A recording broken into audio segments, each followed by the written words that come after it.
The annual Parker Lecture is a special time for all of us, whether we come from a spiritual community or an advocacy group, whether we are public servants or professional communicators.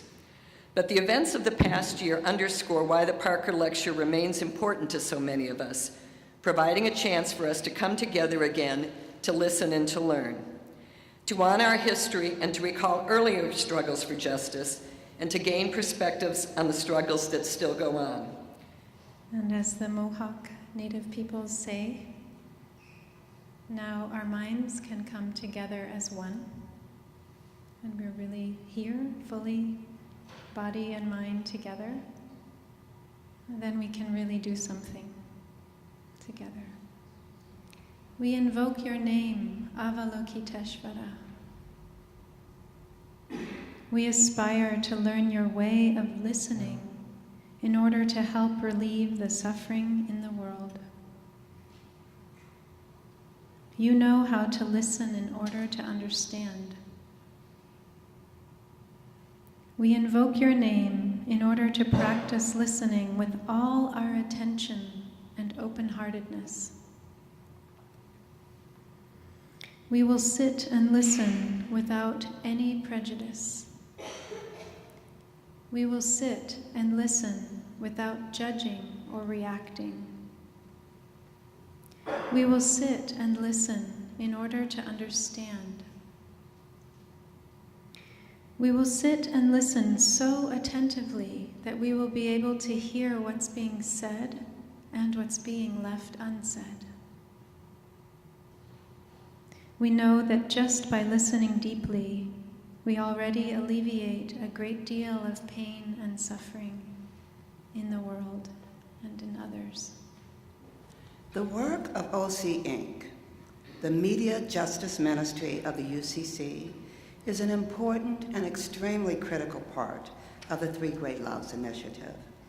Without open, just, diverse, and locally accountable media outlets, we cannot share our message of welcome to all.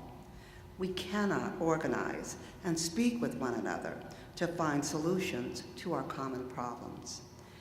And we cannot ensure that our children have access to appropriate and enriching content. Nor can we speak out to our leaders in support of policies that will protect our earth and its people. Frankly, my story and our business should not even exist. Serving the needs of diverse communities should have been done decades ago. But here we are in 2017 with the same excuses that are made today as when Dr. Parker and Mr. McGannon were pounding the pavement. Somehow we were able to acquire the license, and today our humble television operation produces more live and local content than every other television station in the state of North Dakota combined. That's the power of actually serving your local community with programming they really want to see, and not just force-feeding them homogenized content from out of town. The reality is we are further away from reaching adequate ownership representation than we have been in decades. I implore each one of you to do your part to form a more perfect media marketplace. We have the numbers. We just need the collective will. And I would like to leave you with some words written about Dr. Parker at the time of his retirement in 1983. Broadcasting Magazine hailed him as, quote, the founder of the citizen movement in broadcasting who spent some 2 decades irritating and worrying the broadcast establishment. What a legacy that would be for me and for all of you to be the irritant in the vein of the late, great Dr. Parker. Thank you. When I first got to GLAAD back in 2005, the GLAAD Awards was honoring the United Church of Christ for the Still Speaking campaign. It made me think a lot as a 25-year-old who had taken this job at GLAAD. I'd come from the racial justice movement. I had a business card that now said gay on it. My grandmother, who once told people what I did, sort of said, oh yeah, he's still doing the activist thing. The Still Speaking campaign made me think a lot about what it means to break through with a message. How the core of that success is often putting two ideas together that people aren't just putting together very often. The God and welcome, gay and Christian.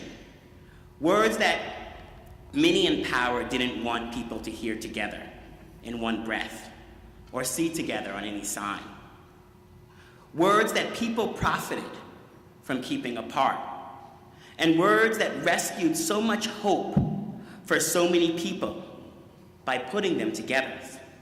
If we are not doing the work every single day to deal with inequality not as unfortunate like a car accident, but as an injustice that we have to work every single day to bring more people to the table, to build the type of campaigns and the strategies that change not just the culture, but force decision makers to be nervous, then we are not doing the work. It will require a new level of people power and narrative change to move ourselves out of this moment, and it will take us working collectively and across movements and across issues in ways that we have never imagined. It will take us recognizing that having faith in our ability to not just ensure that the most impacted are at the center of the conversation, but understanding that we're not doing it for charity, we are doing it for strategy. Because no movement in our country for social change has ever won without the most impacting being the writers of their own liberation.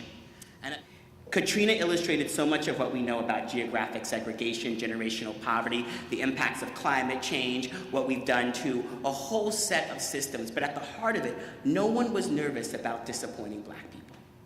The government, corporations, and media, and when institutions are not nervous about disappointing your community, it does not matter. So our work in this moment is to not just direct our marches at Trump as a change the rules candidate, but to direct our marches to those who, for showing up as a march, actually mean something.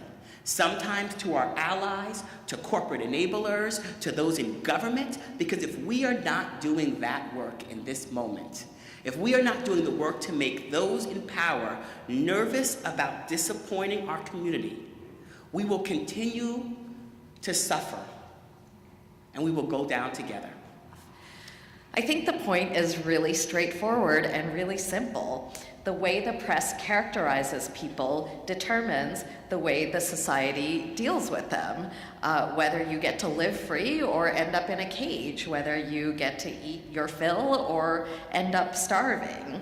Media coverage shapes public opinion, which then becomes the source of polling data, which then becomes the source of political action, and which feeds elections and policy debates.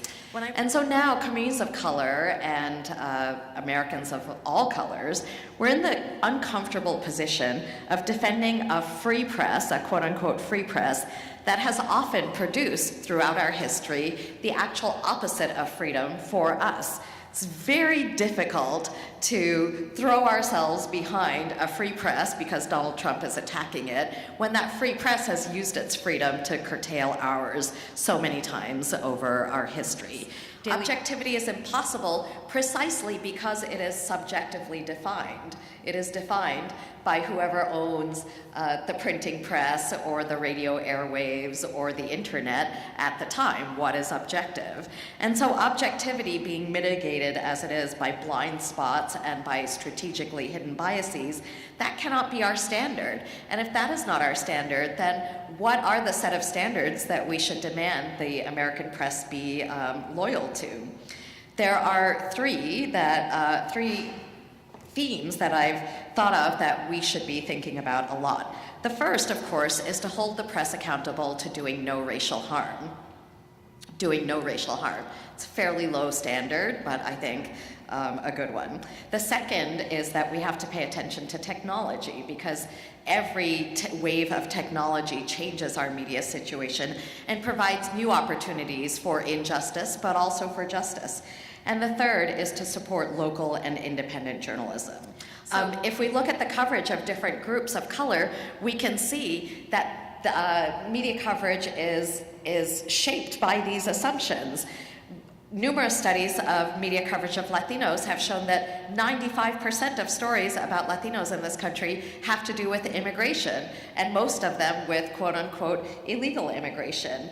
Most of the stories about Black communities have to do with criminal justice. And even if they're stories about our struggle for change in these areas in immigration policy and criminal justice policy, still, Black people and Latinos, they do a lot of things other than migrate and struggle with the criminal justice system. They do the things that all Americans do, but they never get reported on. Asians and Native people are pretty much absent from the mainstream media, get no coverage whatsoever because they don't know how to cover us.